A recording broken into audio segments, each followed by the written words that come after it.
starting to chase me, and that's when I realized the only place I can run with the people around me is straight towards the building of the car store slot number 3. When you saw Mr. Rosenbaum, that's when you said friendly, friendly? When I heard burn inside, I don't know exactly where I was at in the time for that. Did Mr. Rosenbaum say anything to you? No, Mr. Zeminski instructed Mr. Rosenbaum to get him and kill him. That's what I heard. And you go running what's been referred to the southwest corner of car stores? Yes. And as you're running in that direction, describe being chased. What was happening? As I'm running in that southwest direction, Mr. Rosenbaum throws, at the time, I know it's a bag now, but when he threw it at me, with the light, it looked silver and it looked like the chain when he threw it at me. And then I continued, I turn around for about a second while continuing to run, and I point my gun at Mr. Rosenbaum. That stop him from chasing you? It does not. Okay. After you turn around and you had your hands up kind of in a low ready position? Yes. And you see Mr. Rosenbaum coming at you? Yes. And what do you do then? After he throws the bag and he continues to run, he's gaining speed on me. A gunshot is fired from behind me, directly behind me, and I take a few steps, and that's when I turn around. And as I'm turning around, Mr. Rosenbaum is, I would say, from me to where the judge is, coming at me with his arms out in front of him. I remember his hand on the barrel of my gun. And why didn't you just keep running?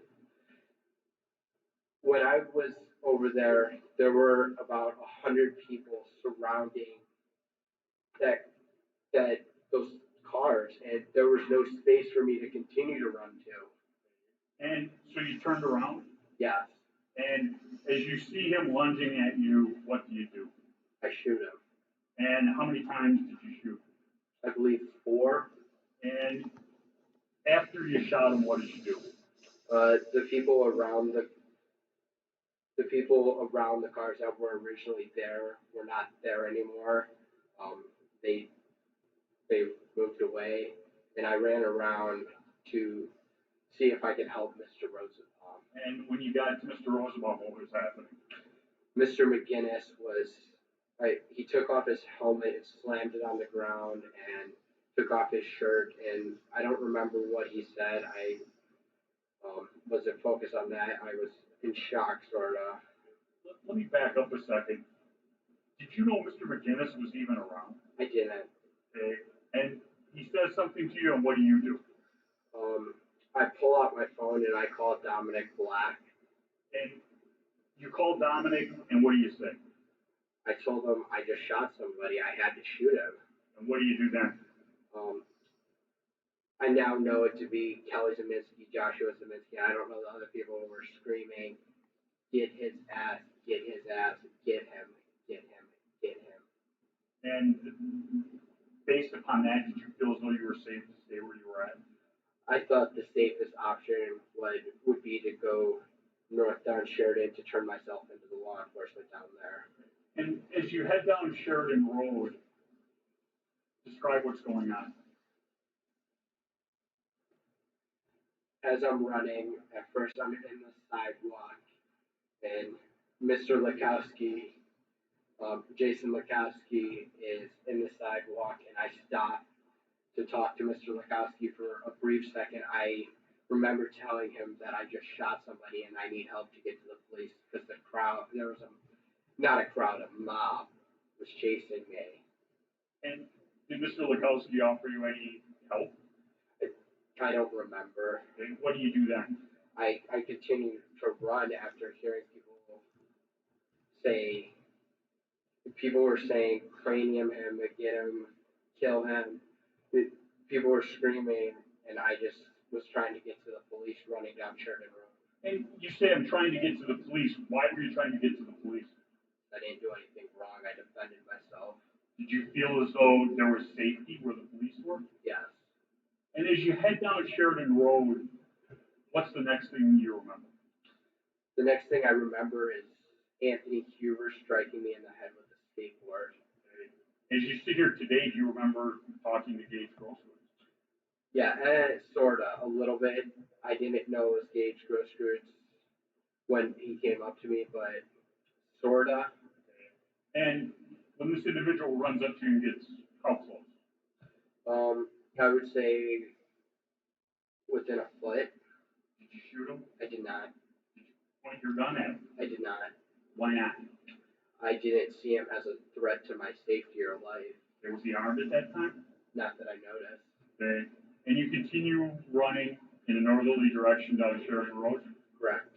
And as you're running in that direction, you said the next thing you remember is Anthony Huber.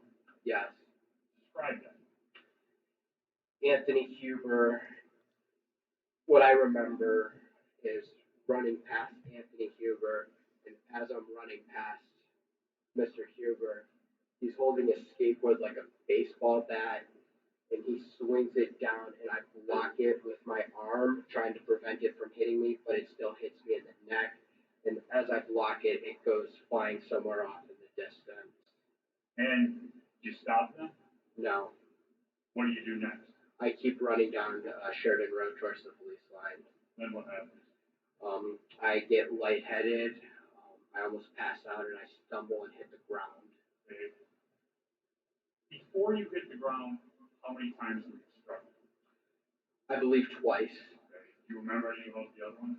I remember the first one being a rock. I don't remember who did it, but I remember like the bumpiness of like a concrete rock hitting me in the back of the head.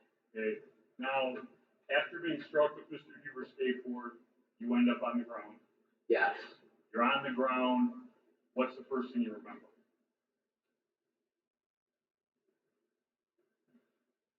As I'm on the ground, there are people around me. I don't recall how many, but I remember moving my rifle in their direction, and they back off besides one person. When you notice people by you, you said you moved your rifle in their direction. Yes. Did that individual keep coming? The last person did. Okay. The people that stopped, what did you do to them? Nothing. Okay. And you're saying the last person in that group continued to come at you? Yes. And describe what happened. The last person, I don't know his name. I don't think he was ever identified. Jumps at me he was wearing boots, I believe, and as he's running at me and jumping, as his boot is making contact with my face, I fired 2 shots at him. Why did you shoot at him? I thought if I were to be knocked out, or he would have stopped my face in if I didn't fire. As a result of being kicked in the face, what happens?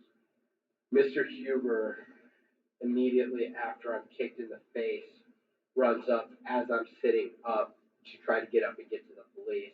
I'm on my back, and Mr. Huber runs up. As I'm getting up, he strikes me in the neck with his skateboard a second time. And what happened? He grabs my gun, and I can feel it pulling away from me, and I can feel the strap starting to come off my body. And what do you do then? I fire 1 shot. And after you fire, striking, we now know Mr. Huber, what do you do? I lower my weapon, and I see Mr. Grosskreutz with his hands up, and as I'm lowering my weapon, I look down, and then Mr. Grosskreutz, he lunges at me with his pistol pointed directly at my head. Now, you heard Mr. Grosskreutz' testimony about re-racking? Yes. Did you re-rack your weapon? I did not. Could I have the exhibit, please? Make sure. Go Kyle! Oh! Go Kyle! This makes me want to get out and run, baby. Hey, yeah, you ain't identified because you done. Look, then he shoots another mother. Back up. Look, they said that dude ain't never been identified. Ah, looks like you might catch one there, buddy, if you fuck around. Oh, concrete block to the back of the head. Oh, he falls down. Boom, blast one. Gets kicked in the face. Boom! Don't fuck around, buddy. That one dude took off fucking running and didn't stop.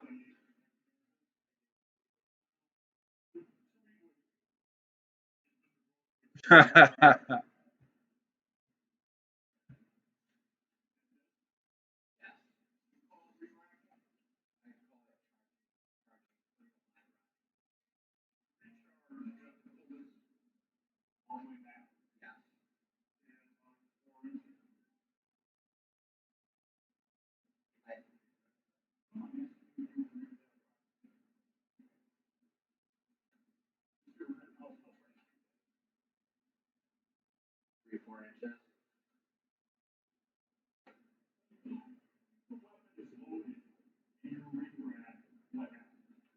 If there's already a round in the chamber, when you re-rack the rifle, a live round would come out, chambering a new round into the chamber. Got to the point where Mr. Grosswitz is standing in front of you as his hand is up, Correct. and are you aware that he's on? At that point, I do see a pistol in his hand. That the same distance from your first encounter, Mr. Grosswitz. That is different. And how close to you? What I remember is our feet were touching when it seemed like. And you do what? My rifle is down, his hands are up, his pistol is in his hand, and then Mr. Grossroots looks at me, and that's when Mr. Grossroots brings his arm down like this, like his arm is like that with me on the ground, and his Yep. pistol is pointed at me, and that's when I shoot him How many times did you shoot? once. And after you shoot Mr. Grosswitz, you know where you shot him? No. What happens after you shoot him? He's no longer a threat to me. There's only there's only one person in front of me, and his hands are up. I briefly point my rifle at him, and I get onto one knee, getting up, and he backs up with his hands up, and I don't shoot him. Did you notice anybody to your side? To my left, there was a gentleman with a pipe, and to my right, I believe it was a fence post. I don't know what it was, but it was a large object. Once you're to your feet, what do you do? I start walking towards the police line to turn myself into the police. Describe, where is the police line? Is it still in the same place? It moved up a little bit. I was I was down in the road about approximately right here. I'd say over over here somewhere in this area. I don't remember. This motherfucker drops his skateboard and just falls down. Flashing lights. Look how fucking tough this guy is right here. Kyle falls down. This asshole hits him with a skateboard, pussy. Gets fucking blasted and just falls down. Yeah, fuck around, boys.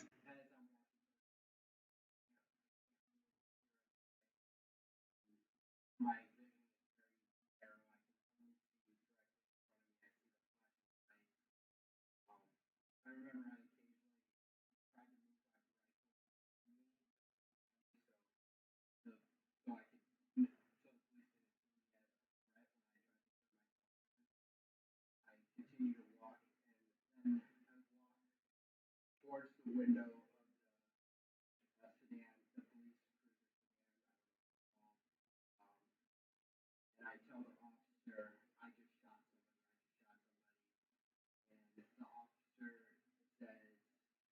get the fuck back, or you're gonna get pepper sprayed.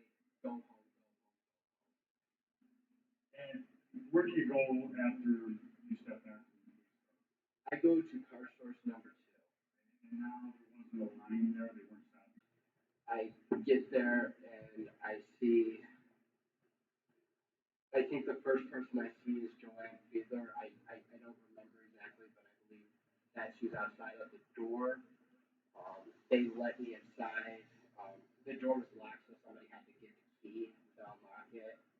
And then we go inside, and I'm in shock. I don't really remember what was happening in there. I was freaking out. I was just attacked. My head was spinning. And did you go and turn yourself into the Kenosha Police Department? I did not. Why not?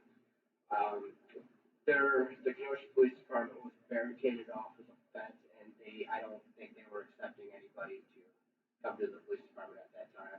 What did you do then? I went to the nearest police department that I knew of, which was Antioch Police Department in Illinois by my house. Who took you there? My mother. Okay. How did you get to Antioch from downtown Kenosha? Dominic Black drove me. Okay. And then Dominic Black drives you where?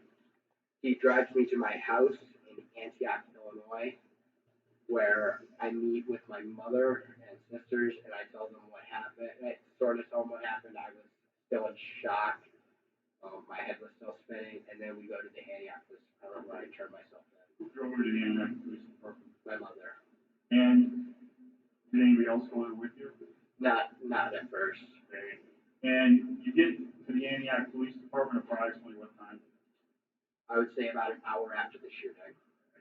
And when you get there, are they looking for you? No. Did you have to explain to somebody? I had to tell them that I was just involved in a shooting in Kenosha and I needed Kenosha detectives. Did they take you into custody immediately? No. What did they do? They had me sit in the lobby of the police department. Were you handcuffed to a chair? I was not. Did you stay there? For about, I couldn't give you the exact time, but until Detective Howard and Detective Antranium showed up. And were you having any physical discomfort as you waited there?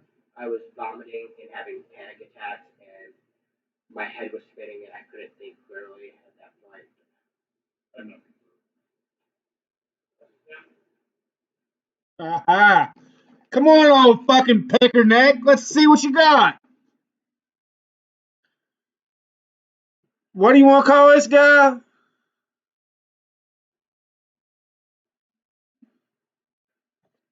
Let's go, Kyle.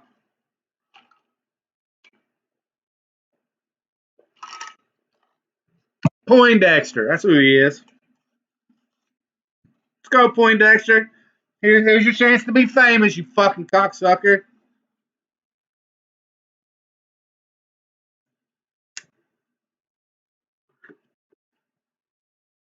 Oh, I'm fucking famous. Look at me. Everybody that you shot at, you intended to kill, correct? I didn't intend to kill them. I intended to stop the people who were attacking me. By killing them. I did what I had to do to stop the person attacking me. That's right. By killing them. 2 of them passed away, but I stopped the threat from attacking me. By using deadly force. I used deadly force. That you knew was going to kill them. I didn't know if it was going to kill them, but I used deadly force to stop the threat that was attacking me. You intentionally used deadly force against Joseph Rosenbaum, correct? Yes. You intentionally used deadly force against the man who came and tried to kick you in the face, Yes. correct? You intentionally used deadly force against Anthony Huber, correct? Yes. You intentionally used deadly force against Gage Grossparts, correct? Yes. With regard to Joseph Rosenbaum, you fired 4 shots at him, correct? Yes. You intended to kill him, correct? I didn't intend to kill him. I intended to stop the person who was attacking me and trying to steal my gun. Go, Kyle.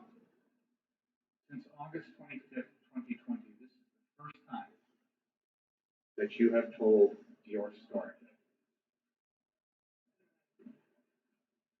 Yes, you can. Since August 25th, 2020, you've had the benefit of watching countless videos of your actions that night, correct? I've seen certain videos, not all of them. I've seen the majority of them actually here during the trial. You've also had the opportunity to read articles. People have written interviews, things like that, about what happened that night, correct? I do my best to avoid what people write on the internet. A majority of it is not true. You have also sat here through 8 days of trial, correct? Yes. And you've had the opportunity to watch all of the videos that have been played in this trial? Yes. Sir, if you could please let me finish my Don't give Kyle that bullshit. I will do my best. Let you finish your answer. Yes. You've also had the opportunity to listen to the testimony of all 30-some witnesses that have testified in this trial so far, correct? Yes. And after all of that, now you are telling us your side of the story, correct? Correct.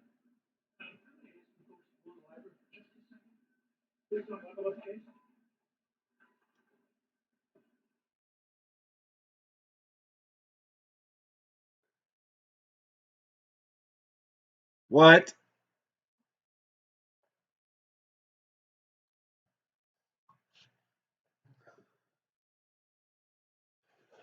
What?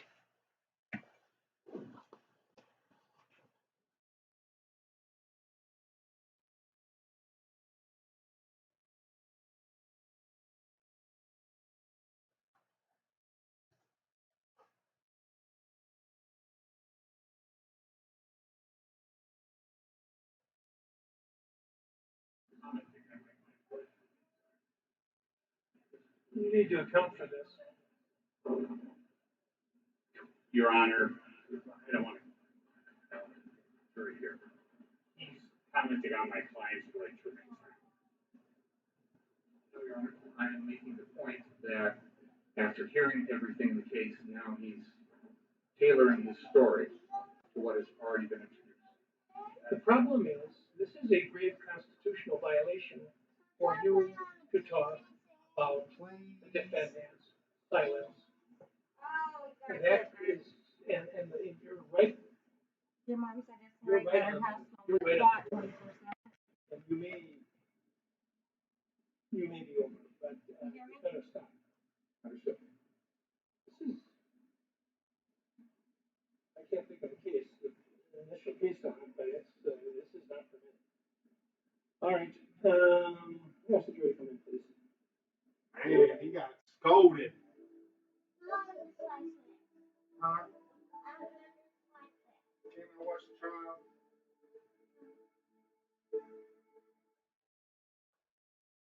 No, we got these. Well, we can have more. We can get rid of. I guess. Not just five, six. Five, six. Mom, Dad. Yeah. One. Okay. Okay. I'm gonna get the way. Oh, I'm gonna get five, and one, right five.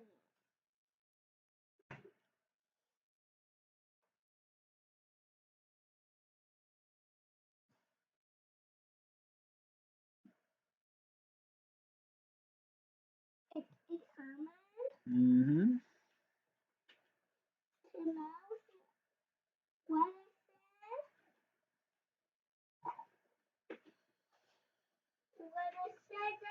it says. Push circle. Yeah. Push X. Mm-hmm.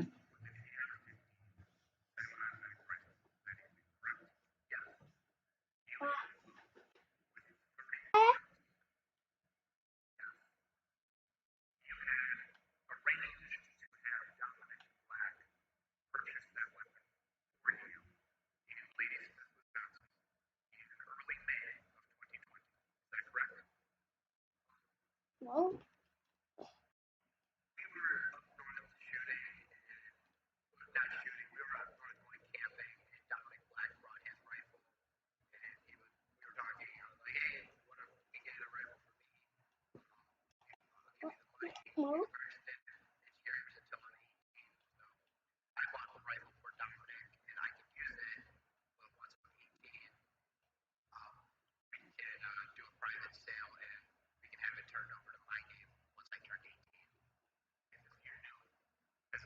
you could not have that gun, correct? I knew I could not buy that gun. You knew you could not possess that gun also, correct? No. You weren't aware that under Wisconsin law, when he thinks of the subject is not positive anyway, so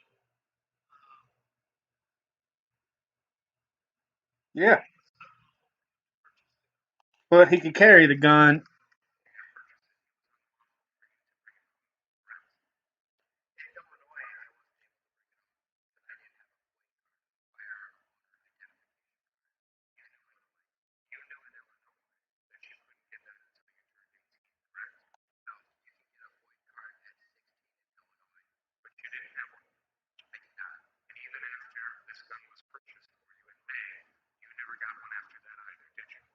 Actually, I applied for a void card in May of 2020, but due to the charges, and there was a backlog in Illinois because for the void card, but after you filed the charges against me, it was denied because of the charges here in the state.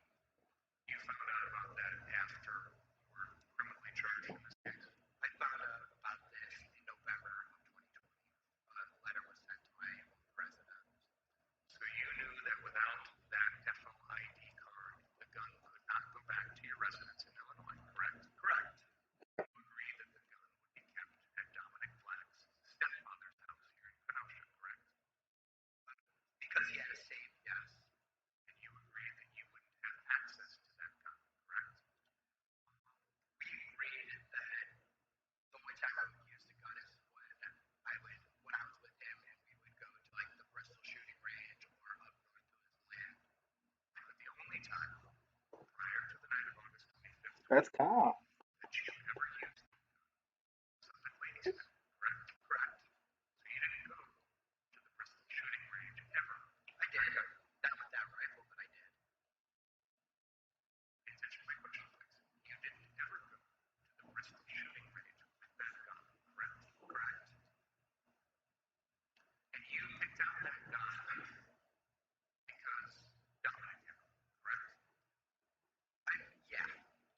You could have, if you wanted to, chosen from any number of guns that were for sale, fair enough. That were at that store, there weren't many, but yes. I'm sure the store in Lady Smith isn't the only store that sells guns, correct? That was how much almost a statement. Isn't it correct, Mr. Rittenhouse, that there are other places to purchase guns besides that one store in Lady Smith, Wisconsin? I believe so, but that's where we were at, so that's where we got the gun. And you, if you wanted to, could have given Dominic Black money to purchase a gun at other locations, fair? Didn't cross my mind, but now that you say it, yeah. Why did you pick want Dominic Black to buy for you an AR-15 as opposed to a pistol or a shotgun or something different? I cannot legally possess or carry a pistol. I'm not 18 in Wisconsin. I believe it's 18 in Wisconsin for a pistol. But with the rifle, I knew I could possess that rifle. I knew I couldn't buy it, but I knew I could like take it to like the shooting range or possess it. And with shotguns, they didn't have any shotguns in stock. That was my original plan to get a shotgun for trap shooting. But there weren't any at that Lady Smith store, and I didn't want to go to Walmart to buy one. So your understanding at that time was that Wisconsin law prohibited you as a 17-year-old from possessing a pistol, but you could have an AR-15? Yes. What was that understanding based on? Understanding was based on when we would go forward. Did you get me a smoker? Or is this the old one that you had? Thanks, babe.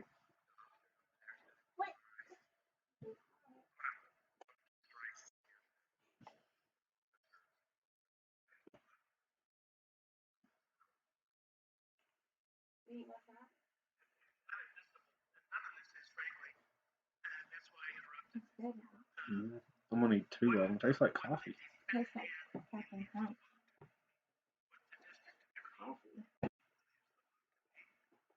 Look at Kyle.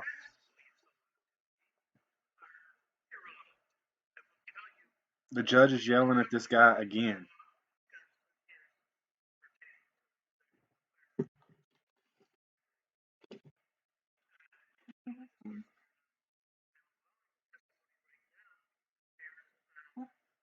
That thing.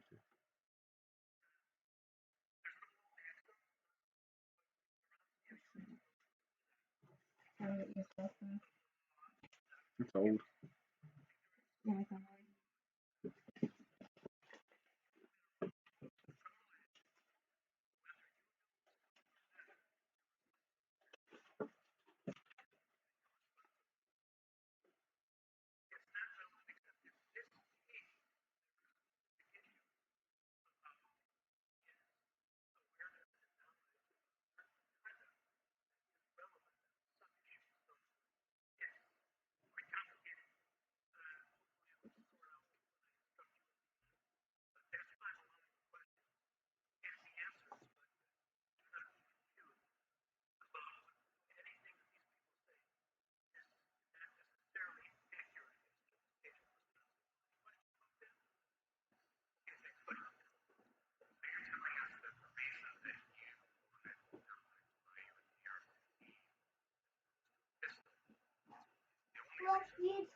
You doing yoga?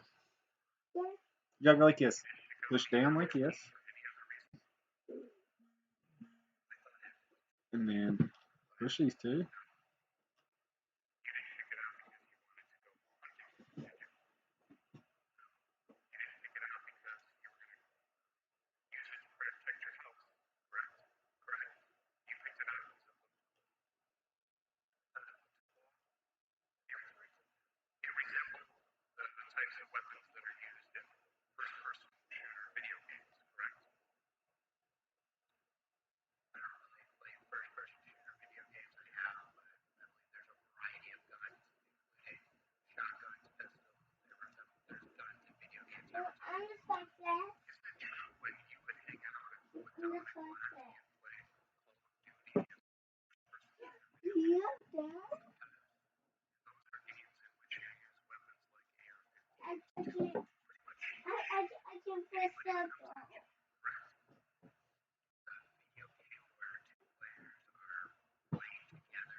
He's doing yoga.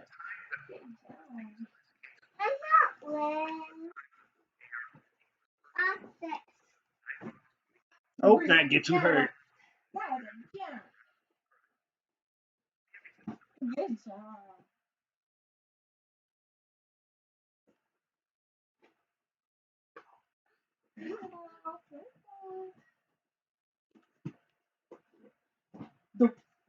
I'm gonna take my socks off.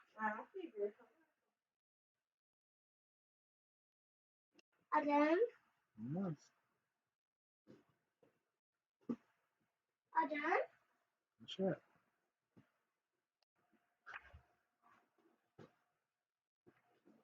Michael did it?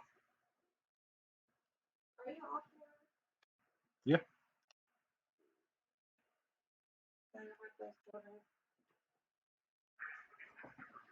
Adam, Adam, my socks off.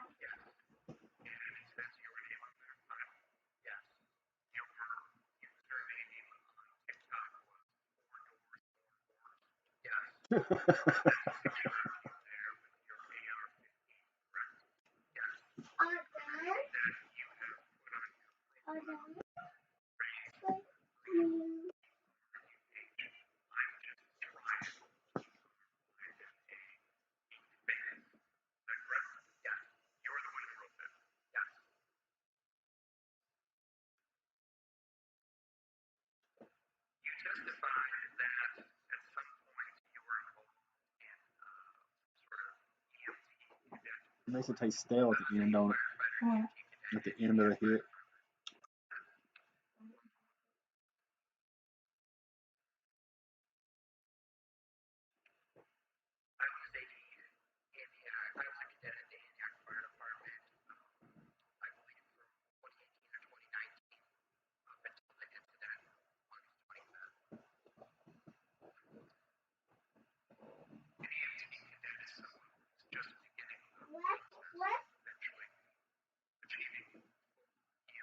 Where's my house?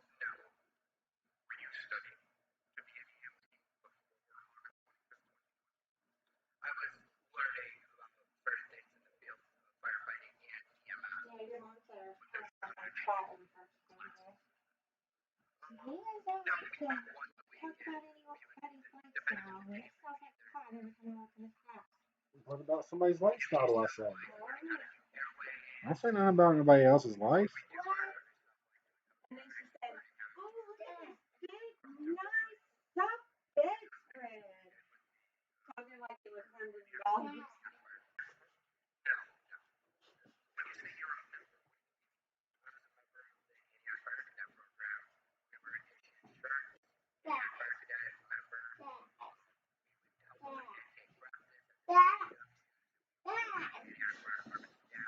Where's my football? Bobby, right over there. Okay. See, right over there. It's the time we at that or what? No, not this. Not now. The fire. Why? Right there.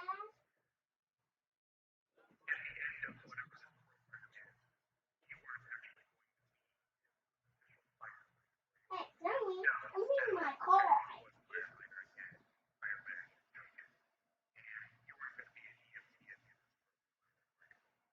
Let's just get in.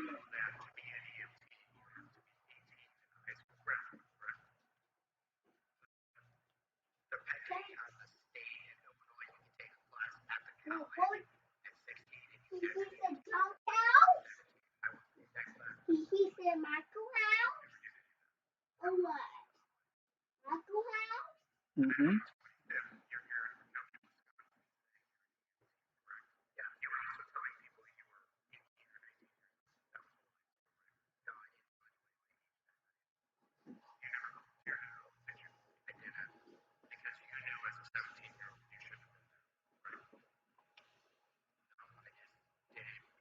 Oh, what was that?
after that, from August 17th to August 23rd, I believe so, till August 24th I worked. And then your final shift was August 24th. Yes, you worked a total of 41 and a half hours. That's the number you got. And you were a lifeguard. Yes, you were walking around there, swimming area with one of those red life-saving things, monitoring the pool, or rescue tube, yes. So, but that was at the indoor pool, directly. It was at the indoor. It was at the. I don't know if you're familiar with the rec flag. I guarded the water park area and the competition pool. So they've got a water park area with a slide and zero entry pool. Is that right? Yes. And then next to that, they've got a larger, almost Olympic size pool where swim meets happen. 50-meter competition pool divided in half to make it a 25. And you were lifeguarding at both of those. I would rotate. We had rotations, and the guards. We would do three. We had 3-person shifts. We would rotate out, watching the different areas of ourselves. You indicated that at no time did this gun, this AR-15, ever leave the state of Wisconsin. Is that right? Other than the night after, other than that, before the shootings. Correct. There was a time, though, where you wanted to have it with you, wasn't there? I believe there was a time when me and Dominic were mad at each other. Yeah, you were mad at Dominic. Me and Dominic were mad over something, and you wanted to have it go. I think I said something along those lines. You'd agree with me that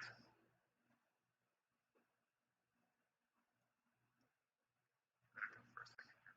You have testified to this jury that you used deadly force against Joseph Rosenbaum, Anthony Huber, the man who attempted to kick you in the face, and engaged in those words on the night of August 25th, correct?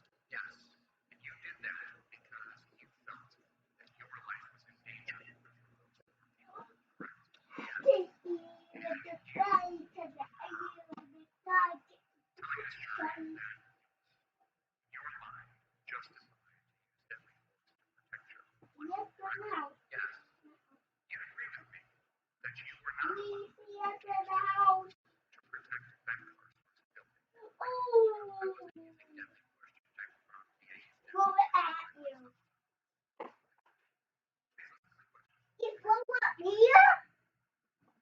were not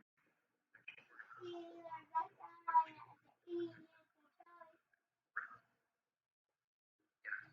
You agree with me that you were not allowed to use deadly force to stop someone from smashing the windows of an unoccupied building. I don't think you need deadly force for that. You agree with me that you can't use deadly force to stop someone from lighting a metal dumpster on fire. Correct? Correct.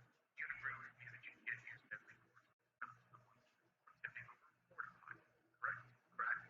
You agree with me that you can't use deadly force to stop someone from lighting a flatbed trip. You'd agree with me that you can't use deadly force to stop someone from starting an unoccupied car on fire. Correct? Correct. We watch the bad guy. Why? Wow! Correct. Correct. Do you understand that there's a difference between using deadly force to protect yourself To the and using deadly force to way. protect others? Correct. Yes. And you'd agree with me that you're not allowed to use deadly force to protect property. Correct. Yes. But yet you have previously indicated that you wished you had your AR-15 to protect someone's property. Correct. Let's protect those. Why? But again, is it going to the library again from the case? Look, that coin is bad. About to get yelled at again, buddy. Not you, this guy talking on TV.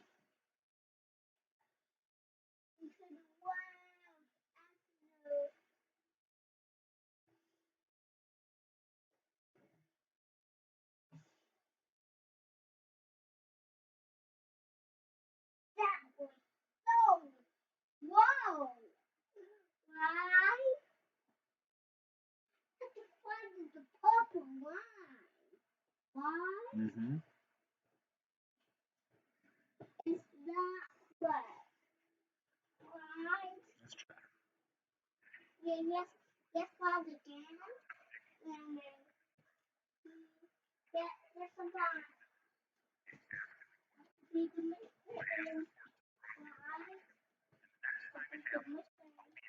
It's not going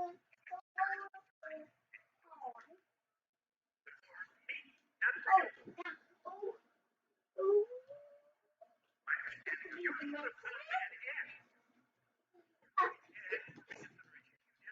So we're gonna get the monster truck or what? A monster truck or what? It's gonna be the monster truck or what? Listen, buddy.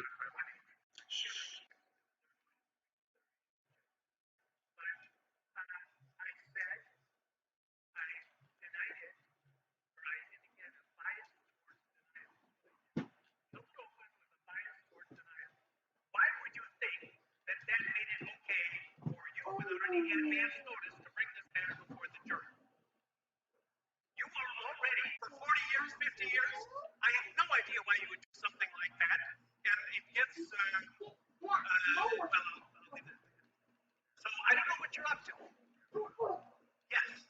We filed another X motion on this exact issue because, in my mind and I already it is identical to what was going on No, on it's the not. in the sense that the defendant was using this exact same weapon. He was using it in a manner to try and protect the property. That's, with all due respect, I'm not going to rehash the motion. That's absolutely untrue. And there's no. Your argument's of record.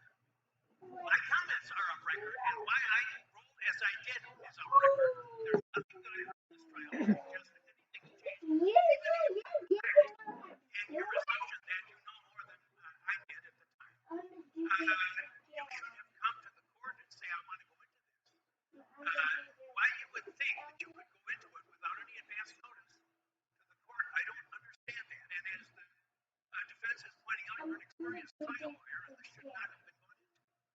Your Honor, You gotta push R2 button. testimony in this case that I believe opens the door to this. For example, the defense has introduced evidence that the defendant pointed a gun at a man wearing yellow pants because that person was on a car, on the car's switch line.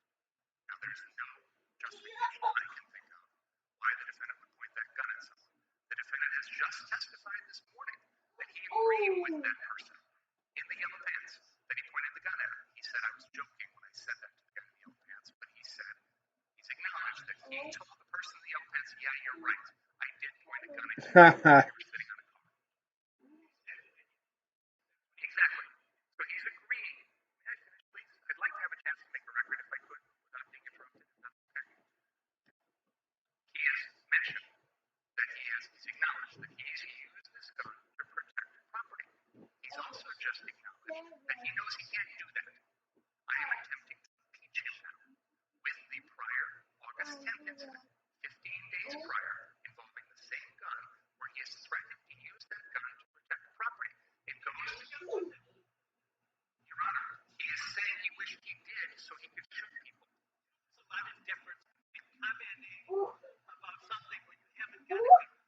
Threatening someone when you do. It's interesting, Your Honor, because the entire defense theory of this case is Joseph Rosenbaum, who was unarmed. Tell me what the defense theory of the case is. I want to respond to what you just said, Your Honor. I'd like to respond to what you just said. I apologize, Madam Court Reporter, but I'd like to try and make a record without anyone interrupting me, if that's okay. I believe that there is a central part of this case that Mr. Rosenbaum is making threats that he has no ability to carry out. So, to your point, Your Honor, you're arguing that this August 10th incident, one of the reasons why you don't think it's relevant is the defendant didn't have a gun with him. This case is about someone who didn't have a weapon, and yet the jury is being told because of those threats. That means the defendant has to defend himself. So, with all due respect, Your Honor, mere verbal threats have already been shown to the jury and used as a basis for someone's subsequent actions. I am attempting with the defendant to use his mere verbal threat on August 10th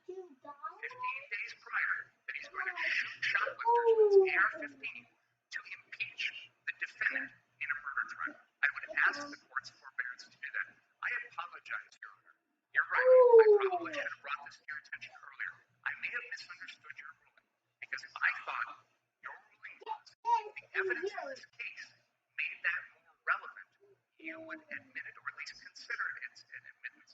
I believe, based on the evidence that we've heard, and more specifically, exactly what the defendant Oh, God. about admitting pointing a gun at someone who was merely jumping or sitting on a car, that the door is open now to his testimony. And I continue to believe that his state of mind, his intent, his belief as to self-defense is the core of this case. That was the basis for my motion. You were strongly inclined against it. I understand that. But now we're in the middle of trial. And there's been a lot of evidence that's come in that I think makes this relevant. So I'm attempting to impeach the defendant on his beliefs. I believe I'm entitled to impeach the defendant on his beliefs and on his statements. That's what the statements. He just said, can't use deadly force, can't threaten to use deadly force to protect property. So now I'm impeaching him on that. No reason to change his ruling. And it just so his record's clear. So I don't like the statement by Mr. Bayer. Before we started today, the court specifically stated in Mr. Bayer's presence, there's been nothing to have me change any of my rulings.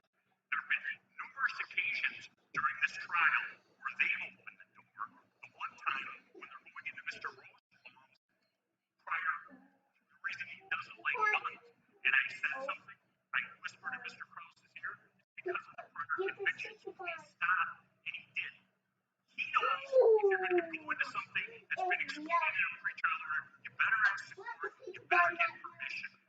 This is ridiculous. You know why it was excluded in the first place? Because it was evidence. That is exactly what 904 is designed to do. You're talking about his attitude. His attitude is he wants to shoot you. Now, I've admitted that kind of evidence in other trials when it's been appropriate. I didn't admit it in this case because when I first did the trial, and by the way, Julie gets absolutely correctly points out that just hours ago, I said I heard nothing in this trial to change any of my rules. So do I, Mr. Moyer? Pardon me? That was before the odds because you don't raise it with me. You knew very well that an attorney can't put these types of areas when the judge is over you without asking outside the presence of the jury to do so. So give me that. That's number one. Number two. Yes, ma'am. I said at the time. Yes. And I'm repeating again now. And there's nothing in your case that suggests that the defendant reflecting upon the shooting for massive everyone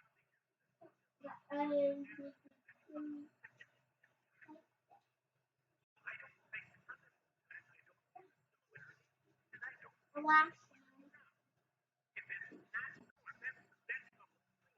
Those are all the exceptions, and I don't follow the authority.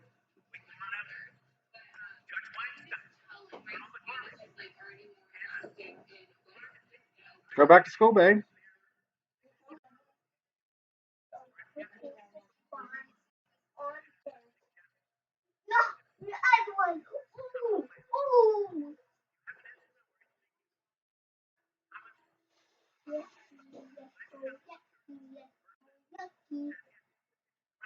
Yes, go breathe it. Yes, go breathe it. Oh, one is Mason nephew. Oh, yeah. I didn't know he was doing all that. Wanda's? Yeah, it's at my school. I see all the stuff set up. I have to be concerned that with what Mr. Richards has said, that the progress of the trial, and when you were way Yes, you over the line, close to over the line, and I'm commenting on the defendant's pretrial silence, which is well overruled. I'm astonished that that would have been an issue. So I don't want to have another issue as long as this case continues. Is that clear? Thank you. That's the truth.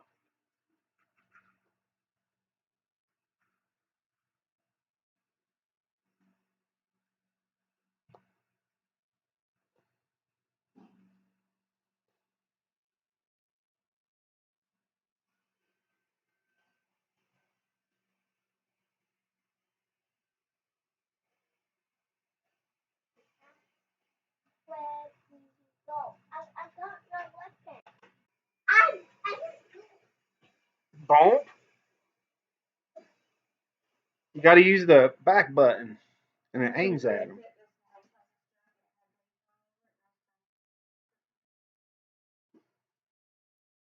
You like your jacket, don't you? You like your little jacket. Now we more dirty jacket. Oh, please, Mom, I don't want it.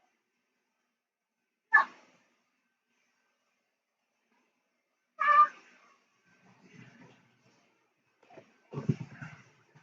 Oh, I feel down. That's the wall. Why?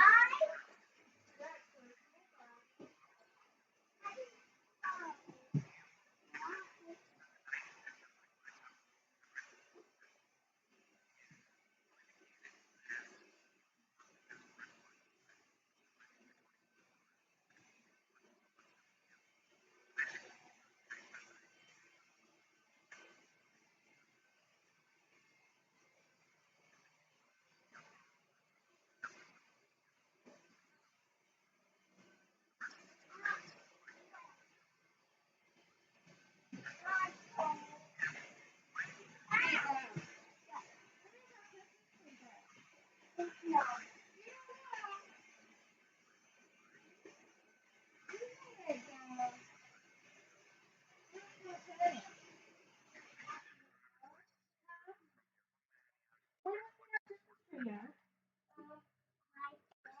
Over in that corner. The other day he said, "I gotta put it right here." He remembers it in the lecture. Don't you? Yeah.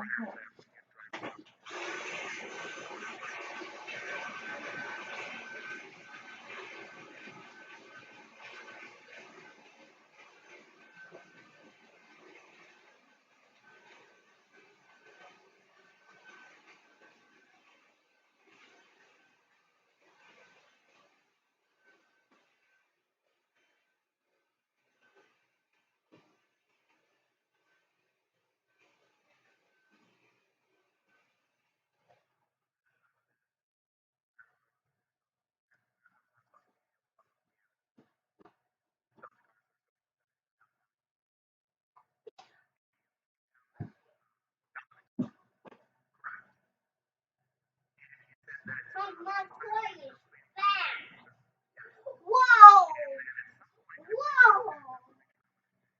That toy is super fast. Ooh.